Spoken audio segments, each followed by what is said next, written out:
Good afternoon, everyone, and welcome to Tesla's fourth quarter 2024 Q&A webcast. My name is Travis Axelrod, the head of investor relations here at Tesla, and I am joined today by Elon Musk and Vaibhav Taneja and a number of other executives. Our Q4 results were announced at about 3 p.m. Central Time in the update deck we published at the same link as this webcast. During this call, we will discuss our business outlook and make forward-looking statements. These comments are based on our predictions and expectations as of today. Actual events or results could differ materially due to a number of risks and uncertainties, including those mentioned in our most recent filings with the SEC. During the question and answer portion of today's call, please limit yourself to one question and one follow-up. Please use the raise hand button to join the question queue. Before we jump into Q&A, Elon has some opening remarks. Elon? Thank you. So in summary, in Q4, we set a record and delivered vehicles at an annualized rate of nearly 2 million a year. Congratulations to the Tesla team on excellent work achieving record production and deliveries. Model Y was the best-selling vehicle of any kind for 2024. That's worth noting. Not just the best electric vehicle, the best vehicle of any kind on Earth, number one, was Model Y. We're staying focused on maximizing volumes and obviously doubling down, or I don't know what. Really, I was going to say doubling down on autonomy, but really it's like autonomy is like 10xing things, frankly. Doubling is not even enough.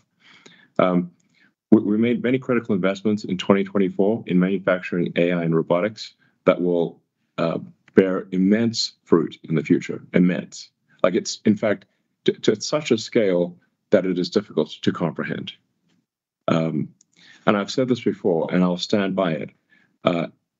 I see a path. I'm not saying it's an easy path, but I see a path to Tesla being the most valuable company in the world by far. Not even close. Like maybe several times more than. I mean, there is a path where Tesla is worth more than the next top 5 companies combined. There's a path to that. I mean, I think it's like it's like a difficult path, but it is an achievable path. And that is overwhelmingly due to autonomous vehicles and autonomous humanoid robots. So our focus is actually building towards that.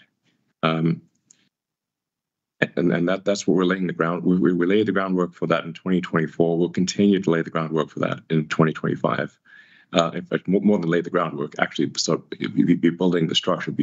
We're building the manufacturing lines, I'd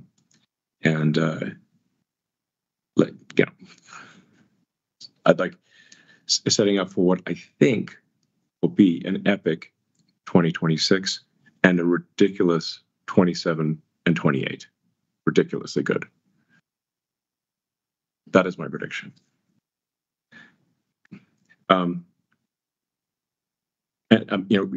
As yet, very few people understand the value of full self-driving and our ability to monetize the fleet.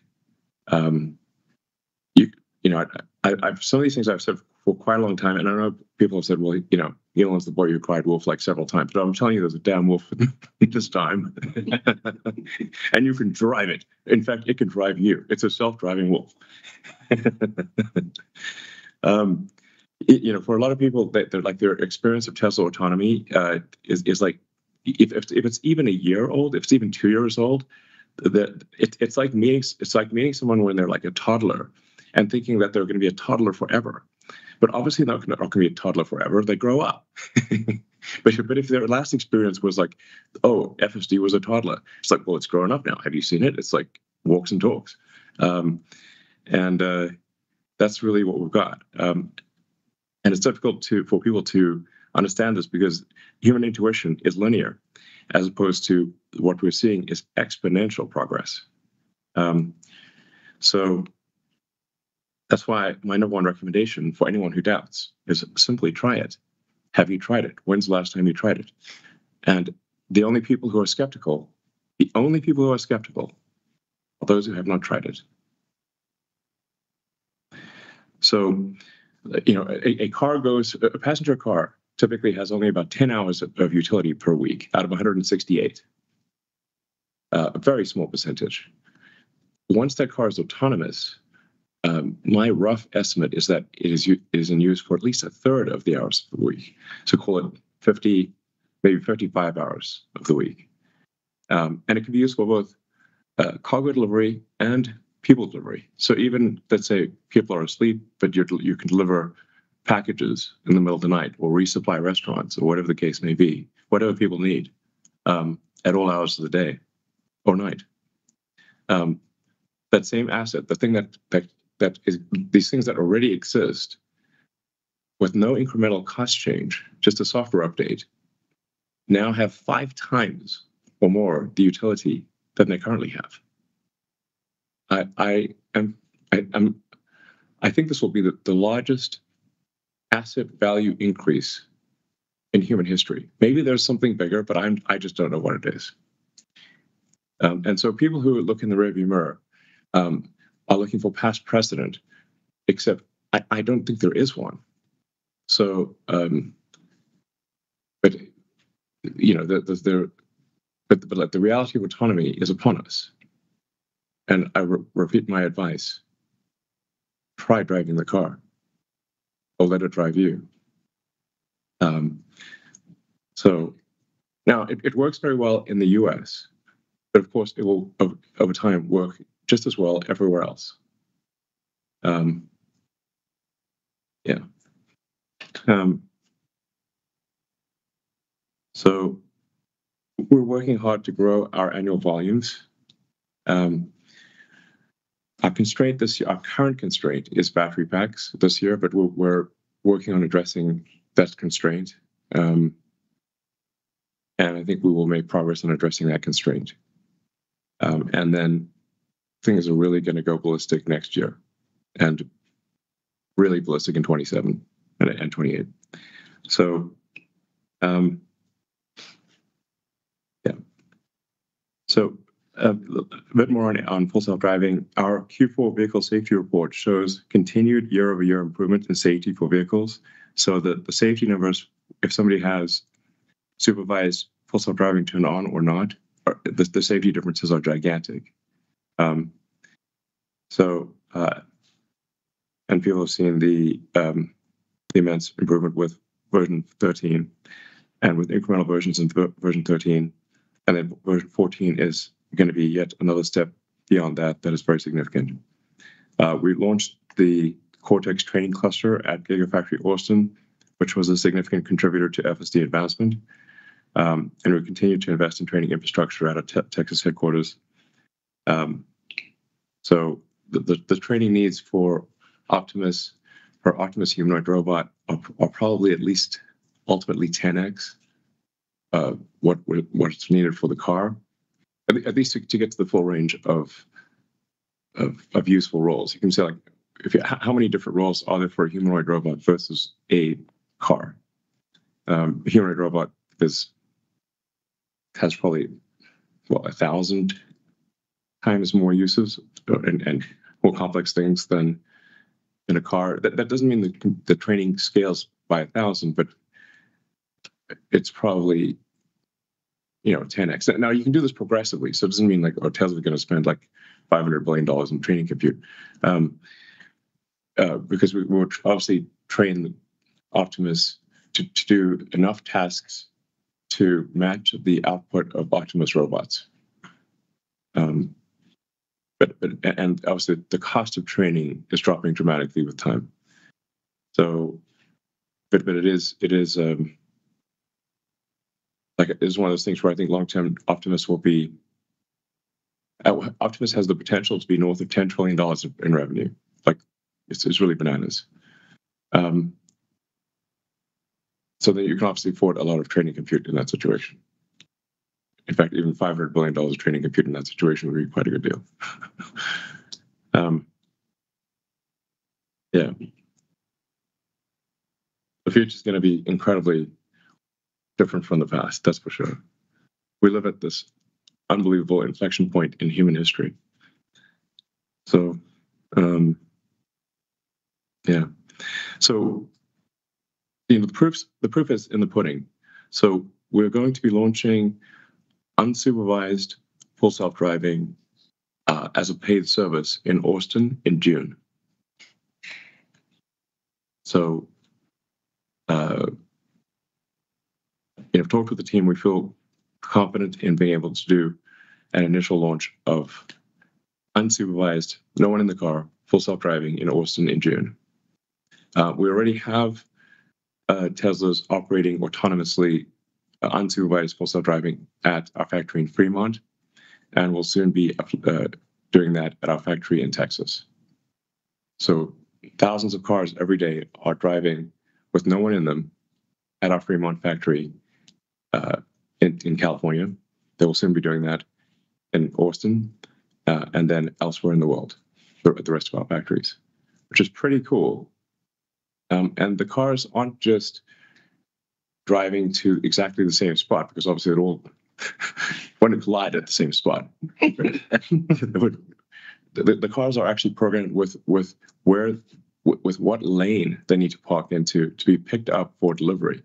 So they drive from the factory end of line to their destination parking spot to be picked up for delivery to customers. And they're doing this reliably every day, thousands of times a day. It's pretty cool. Like I said, the Teslas will be in the wild with no one in them in June in Austin. So what I'm saying is, this is not some far off mythical situation. It's literally, 5 months away, 5 months away, type of thing.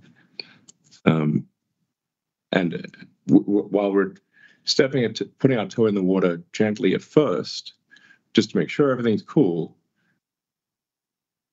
our solution is a generalized AI solution. It does not require high precision maps of a locality.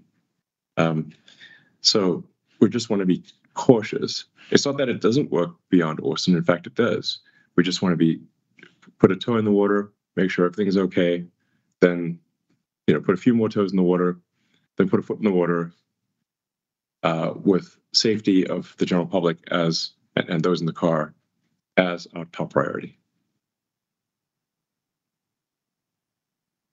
With regard to Optimus, obviously I'm making these revenue predictions that sound absolutely insane. I realize that, but they are. I think they will prove to be accurate. Yeah. Now with Optimus, there's a lot of uncertainty on the exact timing, because it's not like a train arriving at the station for Optimus. We are designing the train and the station and in real time while also building the tracks. and so they're like, why didn't the train arrive exactly at 12:05? I'm like, we're literally designing the train and the tracks in the station in real time so you're like, how can we predict this thing with absolute precision? It's impossible. The normal internal plan calls for roughly 10,000 Optimus robots to be built this year. Will we succeed in building 10,000 exactly by the end of December this year? Probably not. But will we succeed in making several thousand? Yes, I think we will. Will those several thousand Optimus robots be doing useful things by the end of the year? Yes, I'm confident they will do useful things. The Optimus in use at the Tesla factories, production design 1, will inform what we change for production design 2, which we expect to launch next year.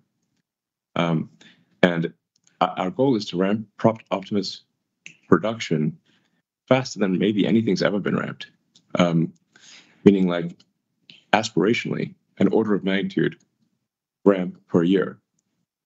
Now, if we aspire to an order of magnitude ramp per year, perhaps we only end up with a half order of magnitude per year. But that's the kind of growth that we're talking about. It doesn't take very many years before we're making 100 million of these things a year. If you go up by, let's say, a factor, by 5x per year.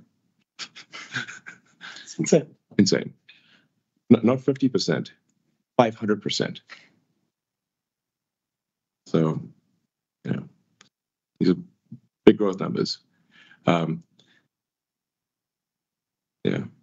we do need to. This is an entirely new supply chain. It is entirely new technology. There's nothing off the shelf to use. We tried desperately with Optimus to use any existing motors, any actuators, sensors. Nothing worked for a humanoid robot at any price. We had to design everything from physics first principles to work for a humanoid robot, and with the most sophisticated hand that has ever been made before, by far. And Optimus will be able to play the piano, and be able to thread a needle. I mean, this is the level of precision no one has been able to achieve, and so it's really something special. So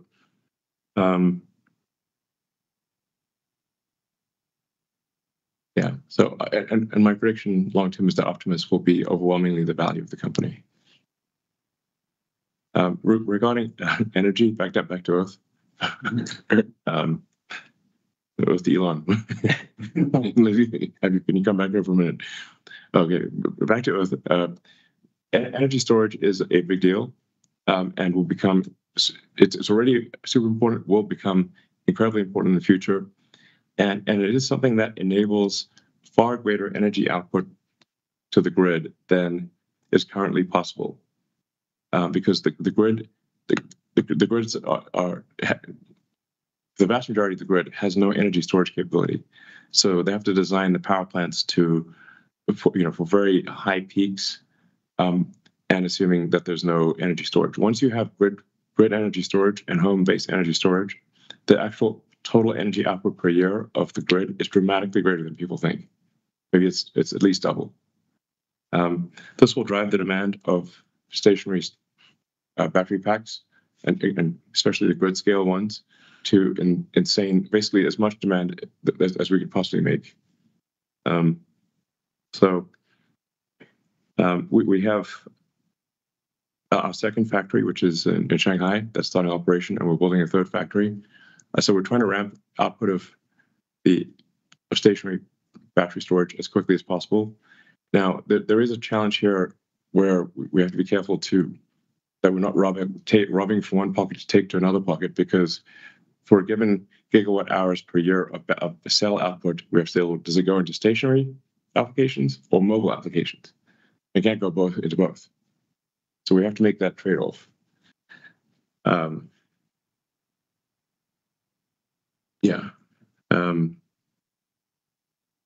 But overall, the demand for total gigawatt hours of batteries, whether mobile or stationary, that will grow in a very, very big way over time. So, in conclusion, 2025 really is a pivotal year for Tesla. And when people look back on 2025 and the launch of unsupervised full self-driving, true real-world AI that actually works, I think they may regard it as the biggest year in Tesla history, maybe even bigger than our first car, the Roadster, or the Model S, or the Model 3, or Model Y. In fact, I think it probably will be viewed 25 as maybe the most important year in Tesla's history. There is no company in the world that is as good at real-world AI as Tesla. I don't even know who's in second place. You say, who's in second place for real-world AI? I would need a very big telescope to see them. That's how far behind they are. All right. Great. Thank you very much, Elon. And Vaibhav has some opening remarks as well. Yeah, I'll talk about things on Earth. As Elon mentioned, in Q4, we set records in vehicle deliveries and energy storage deployments in an uncertain macro environment. We were able to grow auto and energy storage volumes both sequentially and on a year-on-year basis. For this, I would like to thank the efforts of everyone at Tesla to make this a reality, and our customers who helped us achieve this feat. Coming into the fourth quarter, our focus was to reduce inventory levels in the automotive business, and we accomplished that by ending the quarter with the lowest finished good inventory in the last 2 years. This was a result of offering not only attractive financing options, but also other discounts and programs which impacted ASPs. While we saw volume growth in almost all regions that we operate in, we hit a new record for deliveries in the Greater China market. This is an encouraging trend since we grew volume in a highly competitive BEV market. On the automotive margin front, we saw a quarter-over-quarter decline, primarily due to lower ASPs and due to the recognition of FSD-related revenue in Q3 from feature releases. Our journey on cost reduction continues, and we were able to get our overall cost per car down below $35,000, driven primarily by material costs. This was despite increased depreciation and other costs as we prepare for the transition to the new Model Y, for which we recently started taking orders in all markets. All our factories will start producing the new Model Y next month. While we feel confident in our team's abilities to ramp production quickly, note that it is an unprecedented change, and we're not aware of anybody else taking the best-selling car on the planet and updating all factories at the same time. This changeover will result in several weeks of lost production in the quarter. As a result, margins will be impacted due to idle capacity and other ramp-related costs, as is common in any launch, but will be overcome as production is ramped. We will be introducing several new products throughout 2025. We are still on track to launch a more affordable model in the first half of 2025, and we'll continue to expand our lineup from there. On a dollar-for-dollar basis, we believe we have the most compelling lineup today compared to the industry, and it will continue to get better from here. As always, all our products come with the best software in the industry, autonomy features, and capable of full autonomy in the future. And despite the premium experience, the total cost of ownership is close to mass market, less premium competitors. Energy storage deployments reached an all-time high in Q4 and resulted in, but declined sequentially. This was a result of growth came from Megapack and Powerwall. Both businesses continue to be supply constrained, and like Elon mentioned, we're trying to ramp up production with Mega Factory Shanghai coming online this quarter onwards. While quarterly deployments will likely continue to fluctuate sequentially, we expect at least 50% growth in deployments year over year in 2025. Gross profit and margins in the service and other business was up year over year, but declined sequentially. This was the result of higher service center costs and lower profit from used car business. The businesses within service and other primarily support our new car business, especially through their impact on total cost of ownership. Therefore, while we manage them to be positive on a GAAP basis, we do not expect similar margins as the rest of the business. There's a lot of uncertainty around tariffs. Over the years, we've tried to localize our supply chain in every market, but we are still very reliant on parts from across the world for all our businesses. Therefore, the imposition of tariffs, which is very likely, and any reciprocity will have an impact on our business and profitability. Our operating expenses grew both year over year and sequentially. The biggest driver of the increase was R&D as we continue to invest in AI-related initiatives. The remaining increase came from growth in our sales capabilities and marketing efforts from referral program. For 2025, we expect operating expenses to increase to support our growth initiatives. It is important to point out that the net income in Q4 was impacted by a $600 million mark-to-market benefit from Bitcoin due to the adoption of a new accounting standard for digital assets, whereby we'll take mark-to-market adjustments through other income every reporting period going forward. Our free cash flow for the quarter was $2 billion, and despite CapEx increase of over $2.4 billion in 2024, we were able to generate free cash flow of $3.6 billion for the year. CapEx efficiency is something we are extremely focused on. While we have invested in AI-related initiatives, we have done so in a very targeted manner to to utilize this spend to get immediate benefits. The build out of Cortex was accelerated because of the actually helped accelerate the rollout of FSD version 13. A cumulative AI-related capex, including infrastructure, so far has been approximately $5 billion. And for 2025, we expect our capex to be flat on a year-over-year basis. In conclusion, like Elon said, 2025 is going to be a pivotal year for Tesla. There are a lot of investments which we have made and will continue to make in this coming year, which will set the pace for the next phase of growth. And it is something which now I'm getting out of Earth. It is going to be out of this world. And we just are putting the right foundation. And that's all I have. Great. Thank you very much, Vaibhav. Now we will move over to investor questions, and we'll start with say.com. The first question is unsupervised FSD still planned to be released in Texas and California this year? What hurdles still exist to make that happen? You addressed the Texas piece, I think, already. So yeah, I'm confident that we will release unsupervised FSD in California this year as well. Yeah. In fact, I think we will most likely release unsupervised FSD in many regions of the country, of the US, by the end of this year. Like I said, we're just putting a toe in the water, then a few toes, then a foot, then leg, then make sure everything's cool. And we're looking for a safety level that is significantly above the average human driver. So it's not anywhere like much safer, not like a little bit safer than human, way safer than human. So the standard has to be very high, because the moment there's any kind of accident with an autonomous car, this immediately gets worldwide headlines, even though about 40,000 people die every year in car accidents in the US, and most of them don't even get a mention anywhere.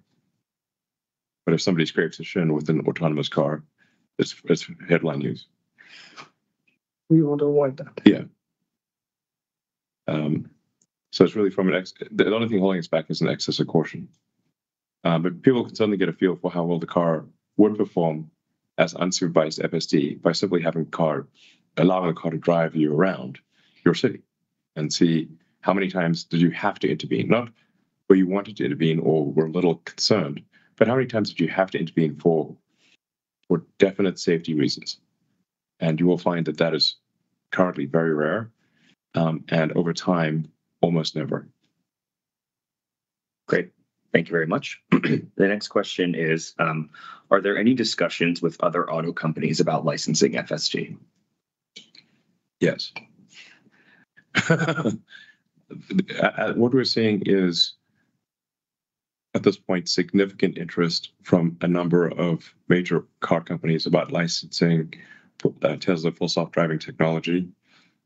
What we've generally said is the best way to know what to do is take one of our cars apart, and then you can see where the placement of the cameras are, what the thermal needs are of the Tesla AI inference computer. That's better than us, sending some CAD drawings. And then we're only going to entertain situations where the volume would be very high. Otherwise, it is not worth the complexity. And we will not burden our engineering team with laborious discussions with other engineering teams until we obviously have unsupervised full self-driving working throughout the United States. I think the interest level from other manufacturers to license FSD will be extremely high once it is obvious that unless you have FSD, you're dead. Yeah. Great. Thank you very much. The next question is Optimus now mostly design locked for 2025 production? Optimus is not design locked. So when I say we're designing the train as it's going to, we're redesigning the train as it's going down the tracks while redesigning the tracks and the train stations. Yeah, we've already answered. Mm-hmm. Yeah, it's rapidly evolving. It's rapidly evolving in a good direction. it's pretty damn amazing actually. The team's doing a fantastic job. We really have by far the best team of humanoid robotics engineers in the world. And we also have all the other ingredients necessary, like, because you need a great battery pack, you need great power electronics, you need great charging capability, you need great communications, good to have Wi-Fi and cellular connectivity. And of course you need real world AI, and then the ability to scale that production to huge levels. So you have to design for manufacturing. The things what other companies are missing is they're missing the real world AI, and they're missing the ability to scale manufacturing to millions of units a year. I think that is an underappreciated thing, that industrialization of design is a whole different thing than making a design. Yeah, prototypes are trivial, basically. Prototypes are easy, production is hard. I've said that for many years. The problem is that there's those who've never been involved in production or manufacturing somehow think that once you come up with some eureka design that you magically can make 1 million units a year. And this is totally false. There needs to be some Hollywood story where they show actually the problem is manufacturing. I've never even heard of one. It just doesn't fit the narrative. The Hollywood thing is it's like some lone inventor in a garage goes eureka, and suddenly it files a patent, and suddenly there's millions of units. But listen, guys, we're missing really 99% of the story. 1% is that old saying of 1%. Like a product is 1% inspiration, 99% perspiration. The Hollywood shows you the 1% inspiration but forgets about the 99% perspiration of actually figuring out how to make that initial prototype manufacturable, and then manufactured at high volume such that the product is reliable, low cost, consistent, doesn't break down all the time, and that is 100 times harder, at least, than the prototype. And then you have to get it there, deliver it back. Yeah, you're going to meet all these regulations, and there's a zillion regulators around the world. It's very difficult. Great, thank you. The next question is also Optimus related. When will Tesla start selling Optimus, and what will the price be? Well, for this year, we expect to just close the loop with Optimus being used internally at Tesla, because we obviously can easily use several thousand humanoid robots at Tesla for the most boring, annoying tasks in the factory, like the tasks nobody wants to do, where we have to beg people to do this task, and then it's like the robot's totally happy to do the boring, dangerous, repetitive task that no humans want to do. And that's also actually some of the easiest use cases for us to have Optimus do things like load the hopper, for say in body line, if you're transporting pieces of sheet metal to the robot, which is already robot, the robot welding line for the body, and you just have to nonstop take things out of a from one fixture to another fixture. And it's a very boring job. That's the kind of thing what Optimus could do. The guy who runs around and dumps all the weld studs in the bins. Yeah, there's a ton of boring jobs, tedious jobs, dangerous, slightly dangerous jobs that's perfect for Optimus. So we expect to use Optimus for those tasks at our factories, and that'll help us close the loop for improvement this year. It's really with production version 2, which I think launches sometime next year. I'd like it to be the beginning of next year, but maybe it's more like the middle of next year. And then we have to just with a production line that is designed for on the order of 10,000 units a month versus 1,000 units a month.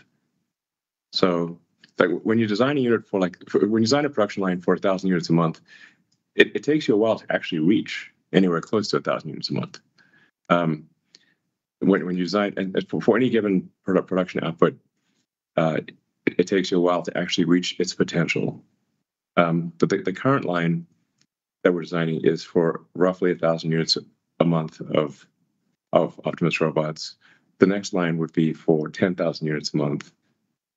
The line after that would be for 100,000 units a month. And I think probably with version 2, that is a very rough guess, because there's so much uncertainty here, very rough guess that we start delivering Optimus robots to companies that are outside of Tesla in maybe the second half of next year, something like that. But like, so this is such an exponential ramp that it'll go from no one's receiving humanoid robots to these things like coming out like crazy. So we can't build enough. Well, we're always going to be in the we can't build enough situation. Demand will not be a problem, even at a high price. And then, as I said, like once we're at a steady state of above 1 million units a year, I think the production, I'm confident at 1 million units a year that the production cost of Optimus will be less than $20,000. If you compare the complexity of Optimus to the complexity of a car, so just the total mass and complexity of Optimus is much less than a car. So I would expect that at similar volumes to, say, the Model Y, which is over 1 million units a year, that you'd see Optimus be, I don't know, half the cost, or something like that. What the price of Optimus is a different matter. The price of Optimus will be set by the market demand. Great. Thank you very much. The next question is, what is the status on mass production of the Tesla Semi, and how will it impact revenue at scale? I can take that one. So we just closed up the Semi factory roof and walls last week in Reno. It's ahead of schedule, which is great with the weather. In Reno, you never know what's going to happen. But we're prepping for mechanical installation of all the equipment in the coming months. The first builds of the high volume Semi design will come late this year in 2025 and begin ramping early in 2026. But as we've said before, the Semi is a TCO no-brainer. Like, it's really similar to Optimus. It's going to be, set by how much people pay, and then it as a total cost of ownership, it's much cheaper than any other transportation you can have. So at that point, when we're at scale, it will meaningfully contribute to Tesla's revenue. Well, I think it's difficult to say how much. Anything you want to add, Elon?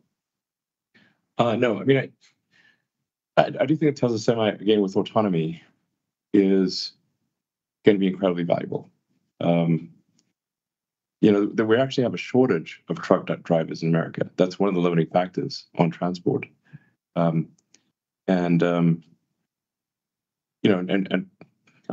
People are human, so they get tired, and sometimes, there's. I have a lot of respect for truck drivers because it's a tough job. But because it's a tough job, there's not that many people that want to do it. And there's actually fewer, I believe, if my understanding is correct, there are fewer people entering truck driving as a profession than are leaving it. Yes. So when you think, yeah, exactly. So when you consider, okay, there's more people leaving truck driving as a profession than entering it, well, we're going to have a real logistics problem as time goes by. So autonomy will be very important to meet that need. So like, yeah, it'll I don't know. It's a several billion a year opportunity, which I don't know in this context, is that these days does several billion a year matter? I think it does. Not nothing. It's probably, it's probably like a 10 billion a year thing. Yeah, it's $1 billion a month at some point, probably. But it's all this is going to pale in comparison to Optimus. So, yeah, $1 billion a month it's a lot, but it's not. It's going to be like 1% of Optimus or something, Great. Thank you very much. We already covered the next question in opening remarks. So moving on, is it expected that Tesla will need to upgrade Hardware 3 vehicles? And if so, what is the timeline and expected impact to Tesla's CapEx? I think they're referring to cost there. They're really asking the tough questions, aren't they? I guess we haven't stopped working on Hardware 3 yet. We are still making software releases. We released the 12.6 release recently, which was it's like a baby V13. But it's a significant improvement compared to what they had previously. And people are still finding ways to distill larger models into smaller models. So we're not giving up on hardware 3. We're still working on it. Just the releases will trail the hardware 4 releases. Great. Thanks, Ashok. Yeah, I mean, I think the honest answer is that we're going to have to upgrade people's hardware 3 computer for those that have bought full self-driving, and that is the honest answer. And that's going to be painful and difficult, but we'll get it done. Now I'm kind of glad that not that many people bought the FSD package. Great. Thanks, Elon. The next question, has Tesla given up on ramping their solar roof product? No, we're sorry, Mike. Oh, Mike, go ahead. Yeah. Oh, yeah, I can take it. Yeah, solar roof remains a core part of the residential product portfolio, and it still remains where it draws a lot of customer interest despite it being premium products. We've worked on multiple iterations of engineering to make the product easier to install and distribute by reducing the SKU count. And more recently, rather than direct installation, we are focused on growth through our nationwide network of certified installers. And many of those, they've been installing solar roof with us for many years. Yeah, that's actually turned out to be a much better way for is just let the roof, just supply product to the roofing industry.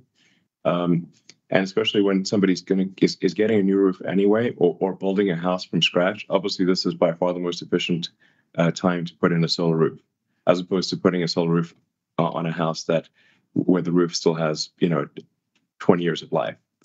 That's not economically sensible. But if it's a new house or the roof needs to be replaced anyway, then solar roof can make a lot of sense. And it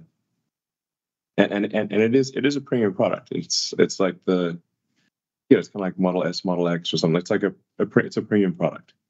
I think it looks really cool. And your house generates electricity, and if you combine it with the Tesla Powerwall battery, then you can be self-sufficient. So even if the grid turns off for several days, your house still works. And your roof looks awesome. So it's like, I recommend anyone who can afford it, get the Tesla solar roof and the Powerwall. Your family's life might depend on it. Get enough. And just in terms of convenience, your kids are not going to yell at you because their computers don't work because the power went out and you can't charge your phone. True story. Actually happens. Yeah. You literally can't even call anyone because your phone's out of juice. Thank you very much. The next question was covered in opening remarks, so we will skip that. And the last question from say.com, what technical breakthroughs will define V14 of FSD, given that V13 already covered photon to control? Well, we've gone a hell of a lot further than photons to output. We've been in sort of the nothing but nets situation, nothing but neural nets from photons to controls for a while now. We're just improving the neural nets. I guess we could get into some of the technical details to some degree. I have to say, I continue to be amazed by just how effective autoregressive transformers are at solving a wide range of problems. I mean, Ashok, is there anything you'd like to add there without giving away the sort of family secrets? I mean, except for things we put on X already. So continuing to scale the model size a lot. We scale a bunch in V13, but then there's still room to grow. So we're going to continue to scale the model size. We're going to increase the context length even more. The memory is sort of like limited right now. We want to increase the amount of memory it holds, like to even minutes of context for driving. We're going to add audio to handle emergency vehicles better. Add like data of the tricky corner cases that we get from the entire fleet. Any interventions or any kind of user intervention. We just add that to the data set. So the scaling in basically every axis, like training compute, data set size, model context, and also all the reinforcement learning objectives. Great. Alrighty. With that, we will move over to analyst questions. So just as a reminder, you will need to unmute yourself to ask your question. The first question will be coming from Daniel Roska from Bernstein. Daniel, please go ahead and unmute yourself. Hey, good evening, everybody. It's Daniel from Bernstein. Elon, Tesla's share price clearly already includes quite a few of the anticipated benefits you talked about today, yet realizing what you call kind of difficult but achievable will take some time. What are you pushing the Tesla executive team to do differently now to accelerate the innovation in order to realize the value you described for the company? Well, I mean, we're working on perfecting real-world AI and making rapid progress week over week, if not month, certainly month over month, but often week over week. I spend a lot of time with the Tesla AI team and the Tesla Optimus team. I mean, I go where the problem is essentially. Like, not, if something's, this is, unfortunate. Sometimes like don't talk to a Tesla executive and like, hey, we don't see you very often. I'm like, that's because your stuff is working awesome. Your stuff is working really great. Unfortunately, I don't see them very often because I go where the problem is. So, not where the problem is. What's the greatest challenge that lies ahead? So, obviously, there are many challenges with Optimus. It's a hard problem to solve. Many challenges with vehicle autonomy, but we're making rapid progress in both.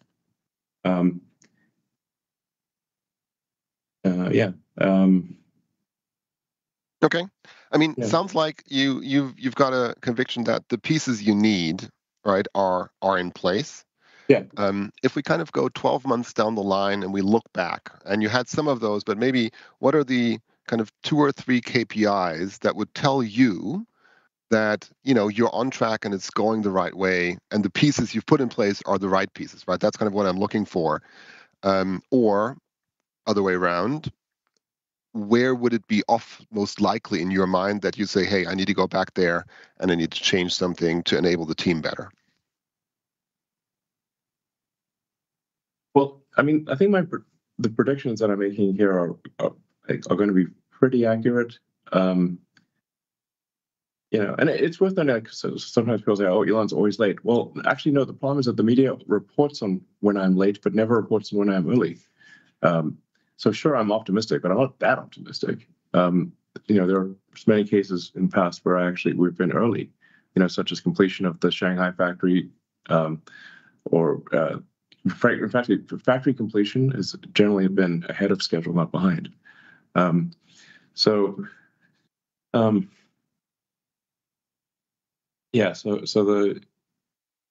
but I like I said, I'm very confident we'll have released unsupervised full self-driving, fully autonomous Teslas in Austin and several other cities in America by the end of this year.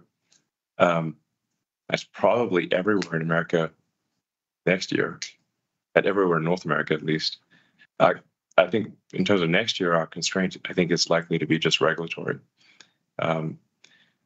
Like Europe really has, for example, Europe is a layer cake of regulations and bureaucracy, which that really needs to be addressed. There's this, joke like America innovates, Europe regulates. It's like, guys, there's too many refs on the field. I mean, for example, for us just to release supervised full self-driving in Europe, even though it works really well, we have to go through a mountain of paperwork with the Netherlands, which is our primary regulatory authority. Then the Netherlands presents this to the EU in, I think, May. And there's like this big EU country committee. We expect it to be approved at that time, but there's nothing we can do to make that May happen sooner. In fact, nobody seems to do. I guess all the countries would have to somehow vote in some way to have it happen sooner than May. Otherwise, it won't happen sooner than May. So then when is unsupervised FSD allowed in Europe? I'm like, May next year, maybe? I don't know. Well, I have to find out when the EU is meeting again. Sometimes it's a 12-month cadence, sometimes a 6-month cadence. Then in China, which is also a gigantic market, we do have some challenges because they currently allow us to transfer training video outside of China. And then the US government won't let us do training in China. So we're in a bit of a bind there.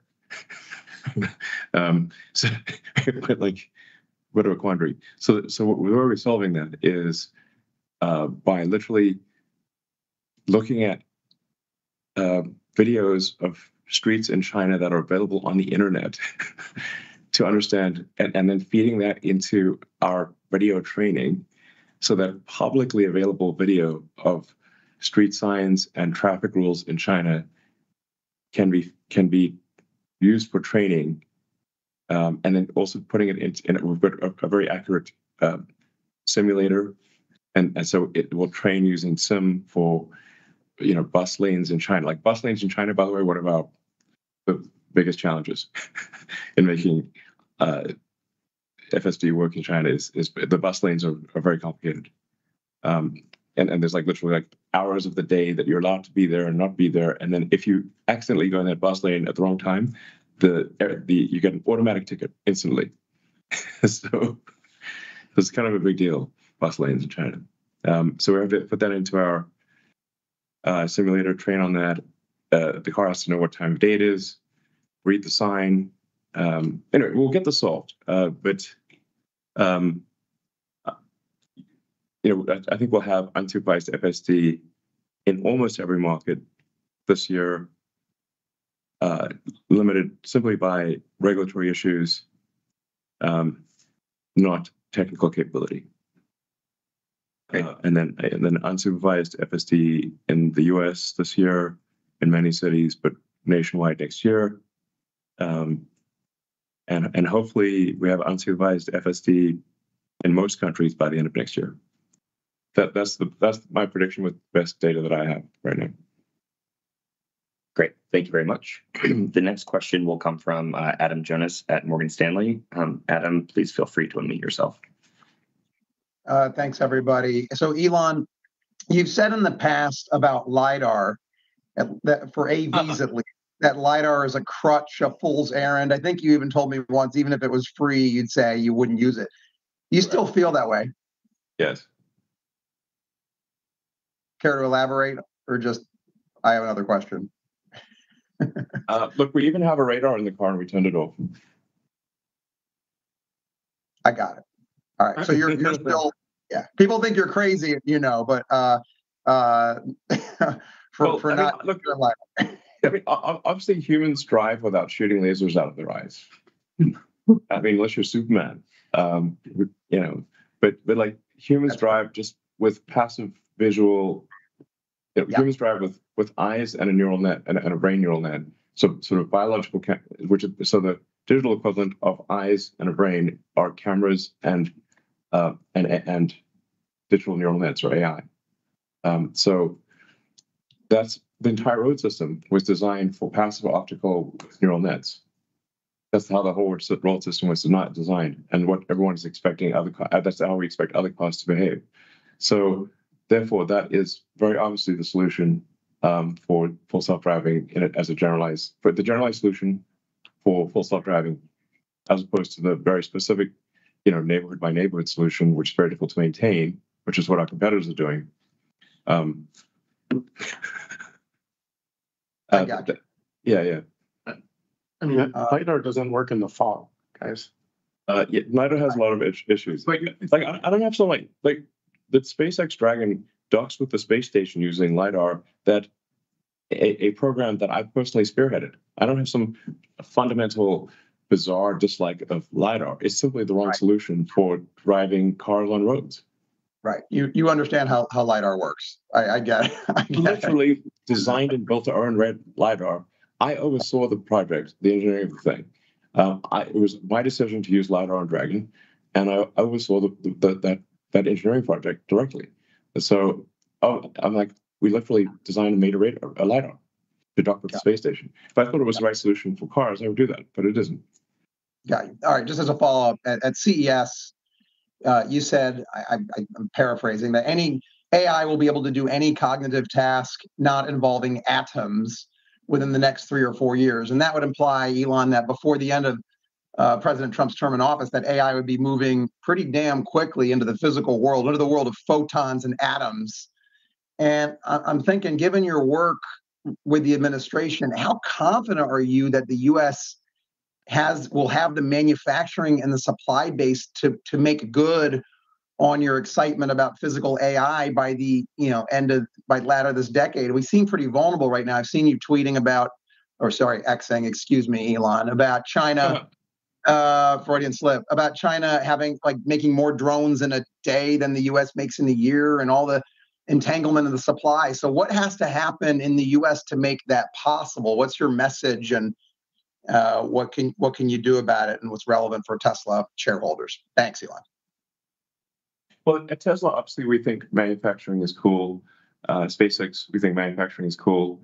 But in general, for talented Americans, they need to beyond my companies, beyond me, and the people and my teams here.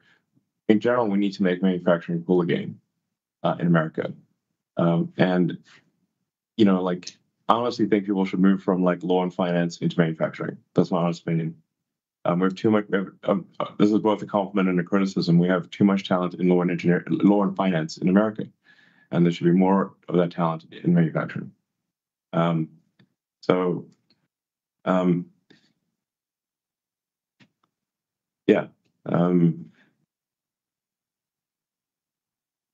mean, at Tesla, we're making sure that we can continue to manufacture our stuff, even in the event of geopolitical tensions rising to very high levels. Great. Thank you very much. The next question will come from Pierre Ferragu at New Street. Pierre, please feel free to unmute yourself. Hey, thanks, guys, for taking the question.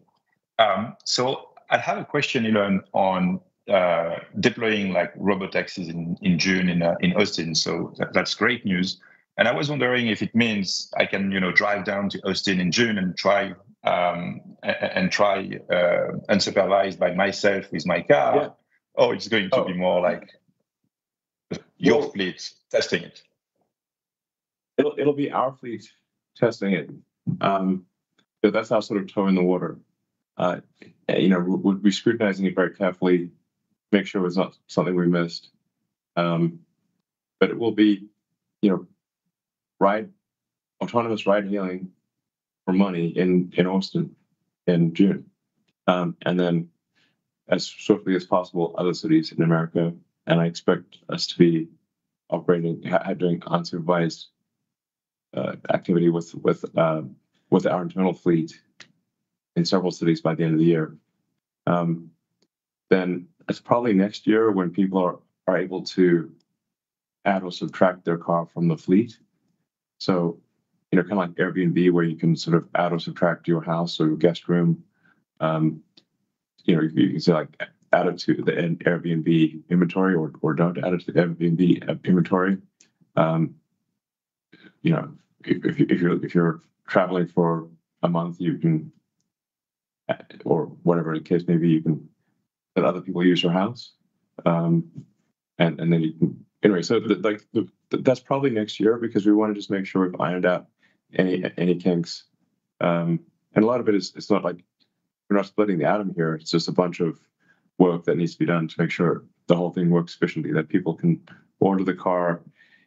It comes, it's the right spot, does exactly the right thing. All the payment systems work. The billing works. Okay.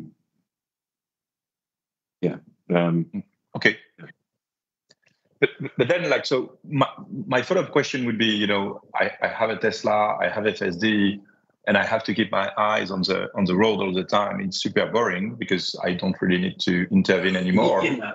And but the really annoying thing is that I can't just check my emails.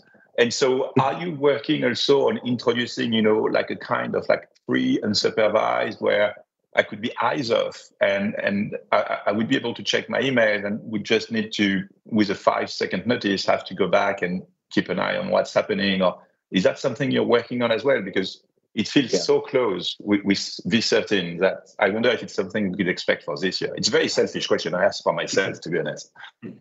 Yes. We need to be very confident that the probability of injury is low before we allow people to check their email and text messages.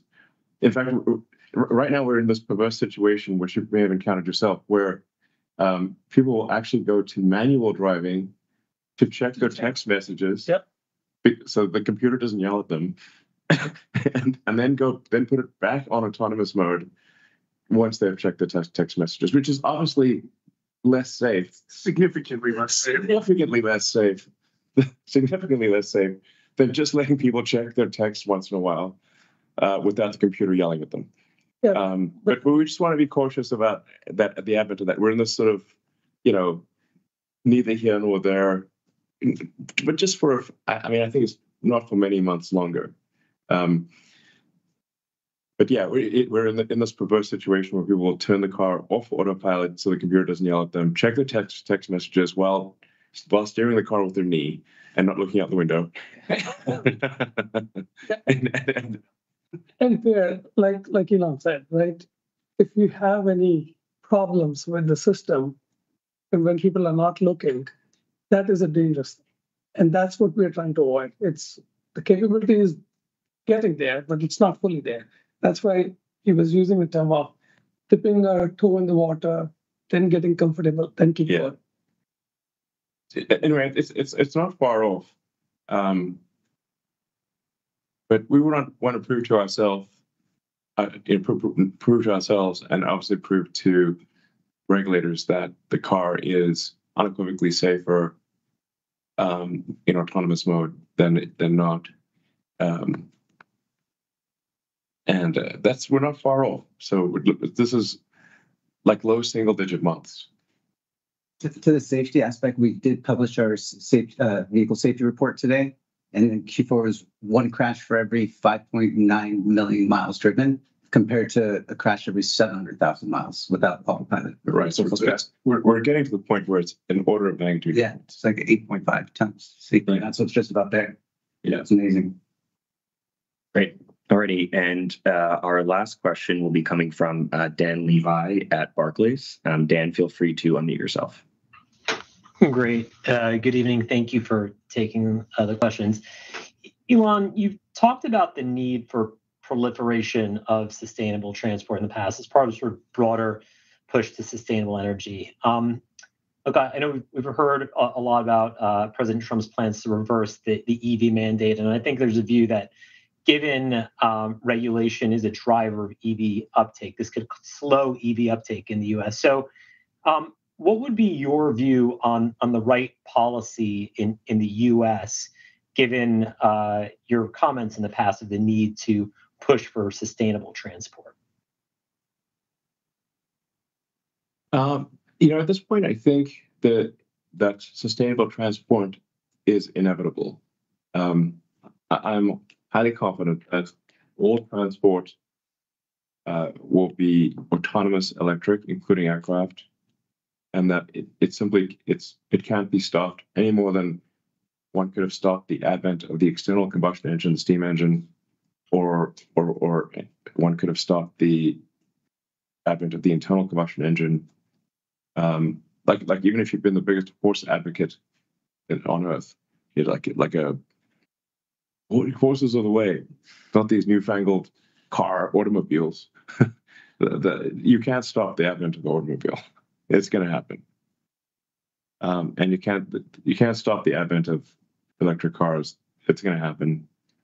The only thing holding back electric cars was range, and that is a solved problem.